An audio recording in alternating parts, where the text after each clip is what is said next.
to the right, breaks a tackle.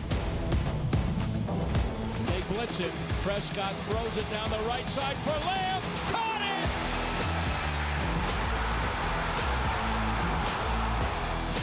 Back to throw, rush, sacked by Parsons.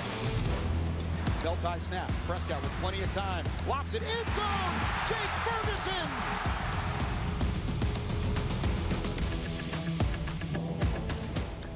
It is time for another edition of The Blitz. Bill Jones along with Nicole Hutchison here inside the Globe Life studios at the Star in Frisco. Happy Memorial Day weekend to all of you out there. And it's been a happy week here at the Star in Frisco because, Nicole, we have actually been able to watch football players on a football field as we have had OTAs this week. Finally, right? I mean, we got to see football players on the football field, and especially those young guys taking those first team reps, trying to prove themselves. So it's going to be a lot of fun.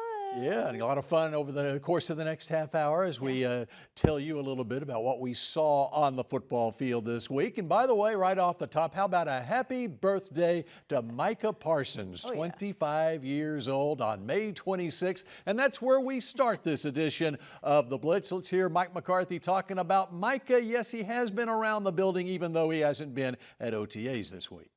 Micah's here in town. He's been in and out. He's obviously had some unique travel opportunities. He was here Friday. Spent a lot of time with him on Friday. He actually looks great. He's in excellent shape.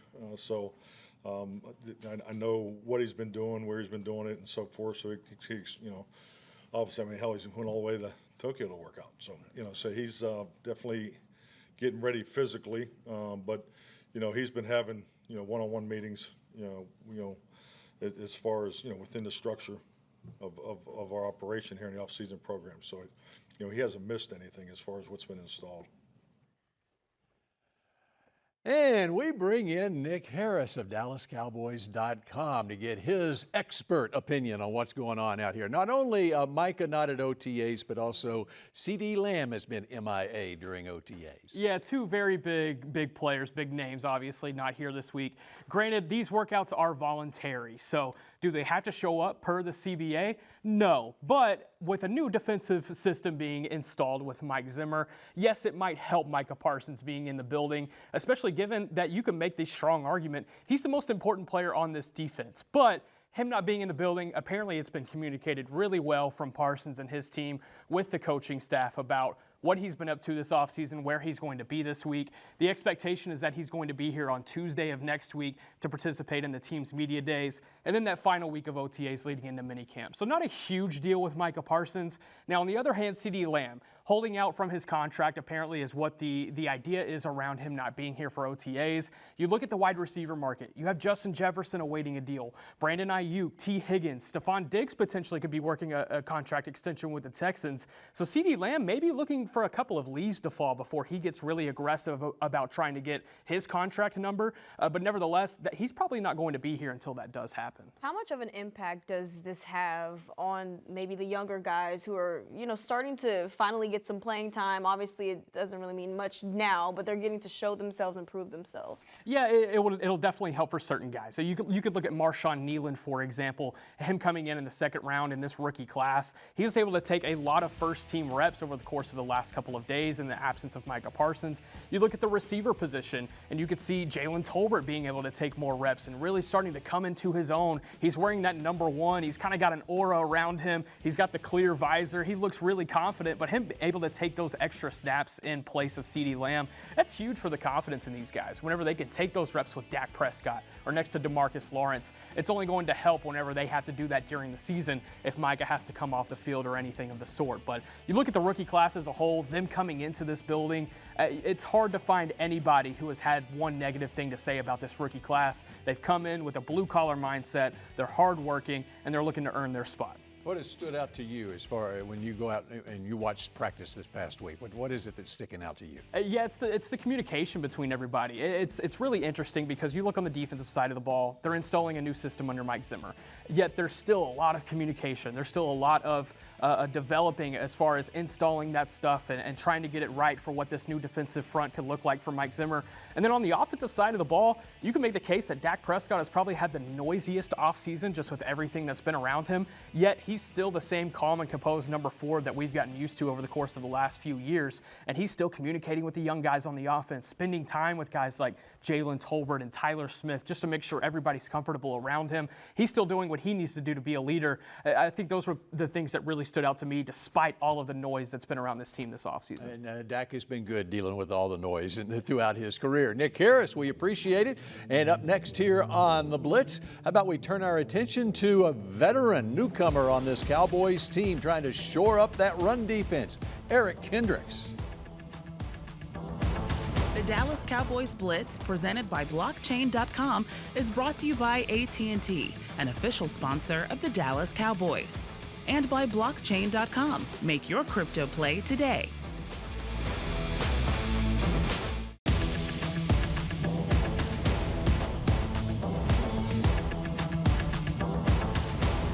This segment is brought to you by AT&T, an official sponsor of the Dallas Cowboys.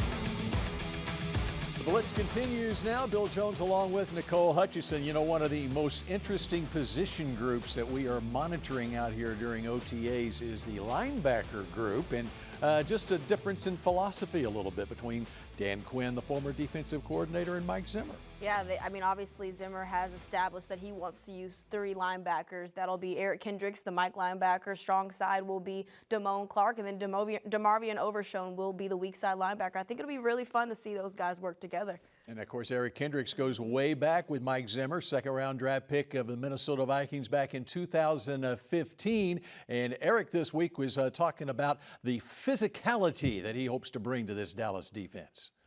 You know, obviously it's in the meeting rooms. It's, you know, it's a little bit of techniques, a little bit of, a little bit of gusto, but it's a mentality. You know, I feel like everybody knows everybody knows what's going on. Everybody knows what's being said. Everybody knows, you know, coming into the off season, what, you know, the things that are being talked about. And, you know, it's up to us, you know, to have that mentality to come in and change what people are, the narrative, you know, change the narrative, put the opportunity on our shoulders, put the responsibility on our backs, and go and get it done. Be physical, you know, stop the run.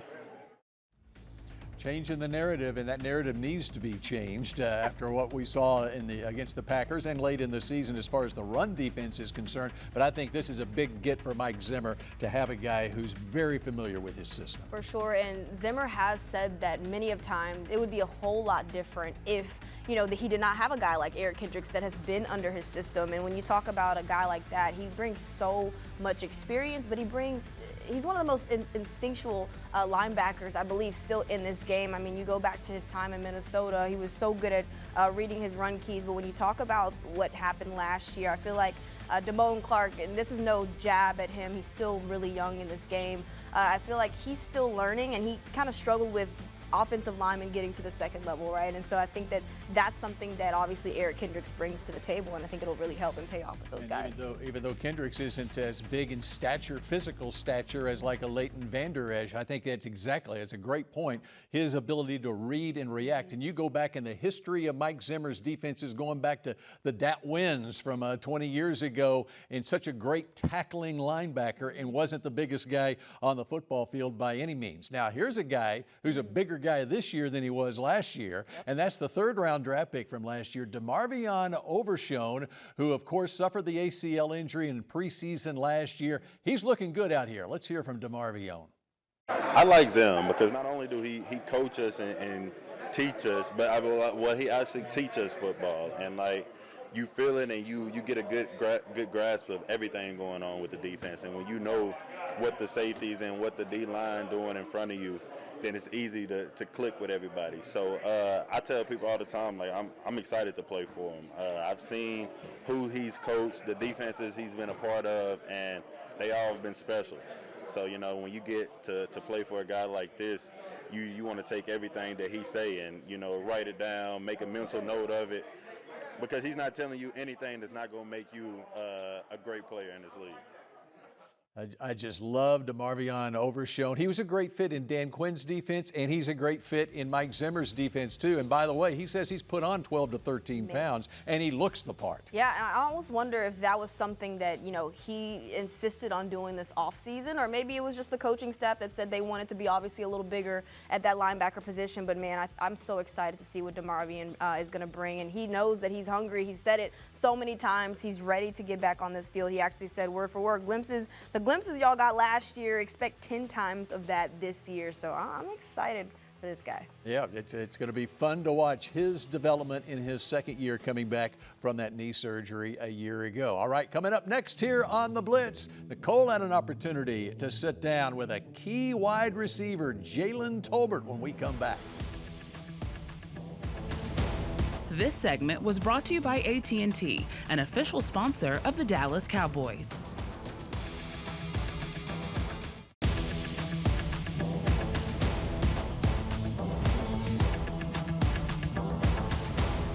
This segment is brought to you by Reliant, the official energy provider of the Dallas Cowboys. Welcome back to this OTA edition of the Blitz. Bill Jones with Nicole Hutchison. OTA stands for Organized Team Activities, but I think the O ought to stand for opportunity as well, and especially for one wide receiver you had a chance to talk with. Oh, for sure. The wide receiver 3 role is up for grabs, especially Jalen Tolbert, looking like he will be the guy, and actually got a chance to catch up with him just to talk about the opportunity he has at stake. Jalen, obviously it's been the offseason, time to get back to work. How has this offseason been for you, though? It's been great. Really just diving into self-eval, doing little things that I can to improve myself on and off the field. And so it's been great just continuing to build that chemistry with Dak and obviously working, going out to Oregon and working with B. Cooks as well. So it's been a fun offseason this far. Talk about the self-evaluation. What did that look like for you? Just watching film from last year and seeing what I can improve upon to create a little bit more separation, seeing what I can do to improve my body, work the little muscles that you might not think about but you need, and really just improving my mental to another standard that I want to hold it to as far as with the plays and knowing what I can do on and off the field. With the loss of Michael Gallup, your plate is a lot more fuller. How much have you just embraced the fact that your load's about to be a lot bigger? I love it. I couldn't wait for the opportunity to come. I know that I knew that if I kept working that it would come, and so now just doing what I can to show the value that I know I can put out on the field and for this team, and so just continuing to do what I can to be there for our team. With this system, obviously, head coach Mike McCarthy talked about how with tight ends. Look, he's right here. I know head coach Mike McCarthy in the press conference just talked about how much tight ends can be that wide receiver 3 role as well. Just how much has that sparked your offseason training in terms of elevating your game?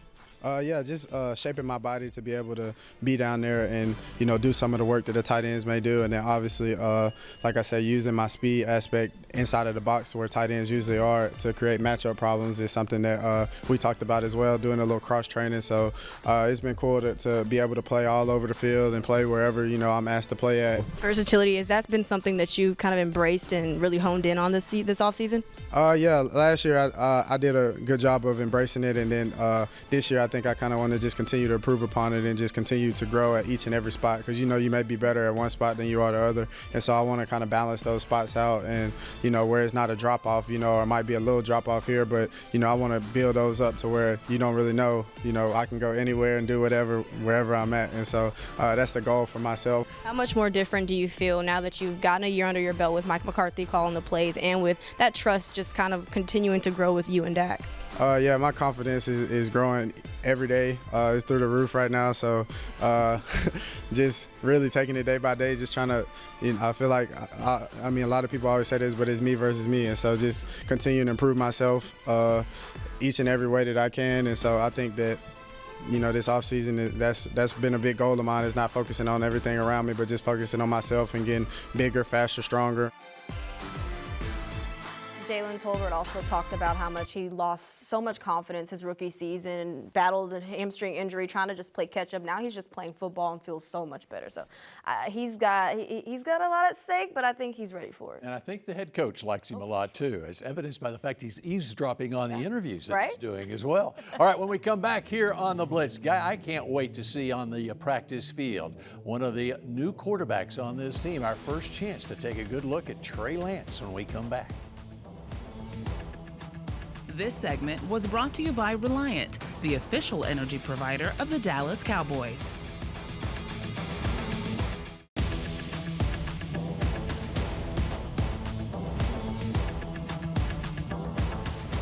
Business is business. I'll leave it where it gets handled. Right now it's about being my best for this team right now in this moment.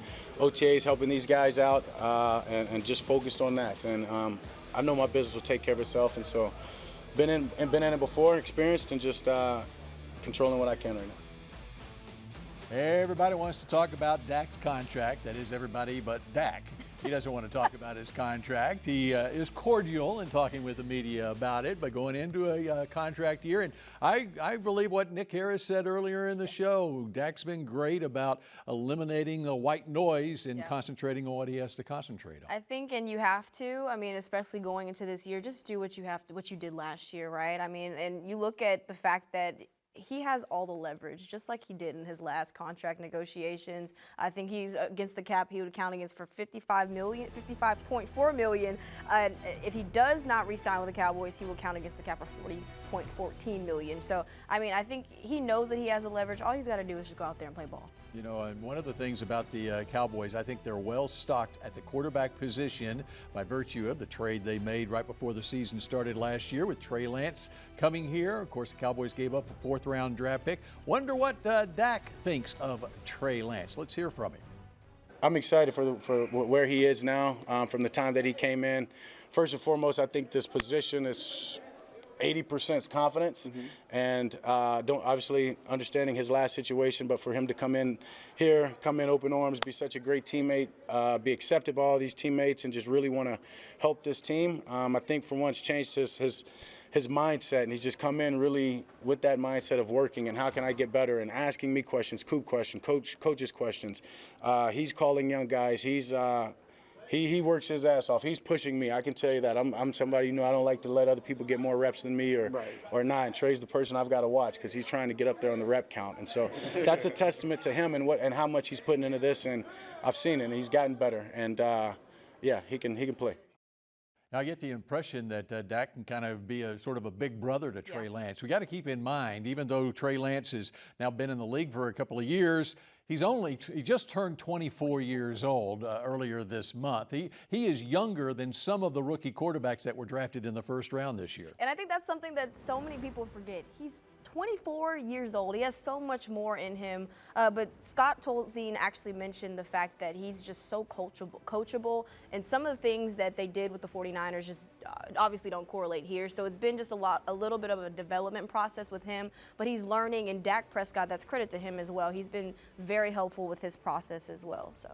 And the other part of it is, when you look back at his college career at North Dakota State, he had a very successful 1 year, and then the COVID year they played 1 game basically, and he was done. There was such little experience that he had coming into the league. You couldn't expect him to be able to hit the ground running when he came to the NFL. So I think this whole year-long process that he's going through here with the Cowboys is going to be very beneficial to him. Yeah, but going back to his time at North Dakota State that time, they were relying heavily on the run game. He only had 16 starts, 28 touchdowns, 0 interceptions, but also rushed for 14 scores. So obviously there's a lot of talent there, just needs a little bit more development. Yep, 6'4", 225 pounds. And Trey Lance, it's going to be fun to watch him in preseason games in August. When we come back here on The Blitz, we got time enough to show you a little something about what Dak is doing in the community.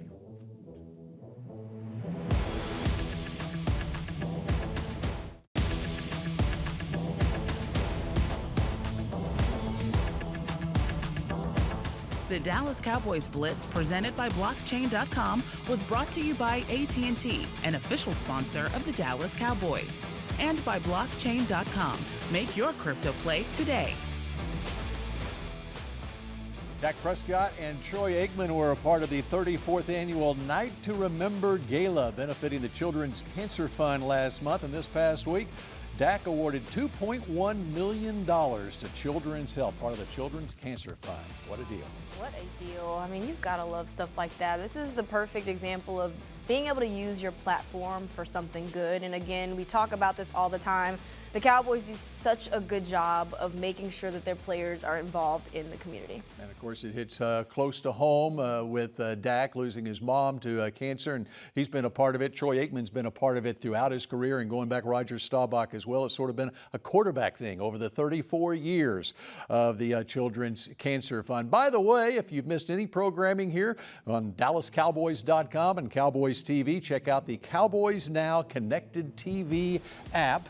For Nicole Hutchison, I'm Bill Jones, and I cannot wait. We got another week of OTAs, and then we got a mini camp coming up. Let's do it. Let's do it. Time is ticking. I'm ready for the regular season to start. Let's get it done. Every time of the year is football season around here, and we will see you again next week here on The Blitz.